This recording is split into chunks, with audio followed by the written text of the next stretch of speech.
Okay, good morning, good morning. So napakaaga, meron tayong isang project ngayon from QJ Motor. SRK 400. Ito nga pala yung napili ni Sir, yung Senlo M5. So ito yung kakabit natin. Then syempre sa wiring harness kit, yung ground zero na 2 modes natin na non-passing. So yan, yung dati kasing naka-install is yun, nahirapan nga daw yung dating installer. Yan, nagkanta lawit-lawit yung kanyang mga wirings. Dahil nga plug and play wiring harness kit to mga ground zero harness natin. So palagyan kahit anong motor natin i-install. So yan, nagapang na lang ni Master Wang yung wiring. Then pakita ko sa inyo mamaya kung paano yung pagkakalinya ng ating wiring harness kit. Wala naman tayong ibang gagawin dyan sa harness kit na yan, kundi syempre i-forma yung mga ilaw. Then after nyan, syempre irurutan na lang yung mga kable ng ating wiring harness kit.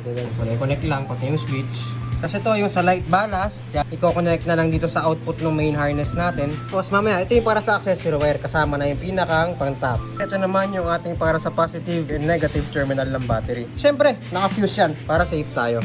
So ito na yung pinakang light switch natin. So dito natin pinosisyon. So yan, huling tornilyo na si Master Wang yung sa battery. Okay, ganun kadali. Ipakita ko na sa inyo kung paano ginapang yung ating mga wirings from dito sa switch hanggang doon sa battery. So ayan, pagapang nakasunod lang siya dun sa main harness ng bike. Yan, papasok dito, kasunod sa main harness ng bike. Ayun, kung makikita nyo yun, yan, nakalusot dito papunta sa battery box. Ayun na, nakakabit na yung battery terminal, yung positive, yung negative, yung sa accessory wire. Ayan, okay na. And then tapos yung light balance andun, dito na lang tinago. Ayan, test fire natin.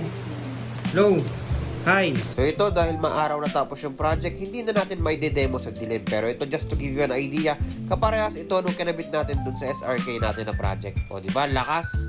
So yun, tapos na naman tong project natin na QJ SRK 400.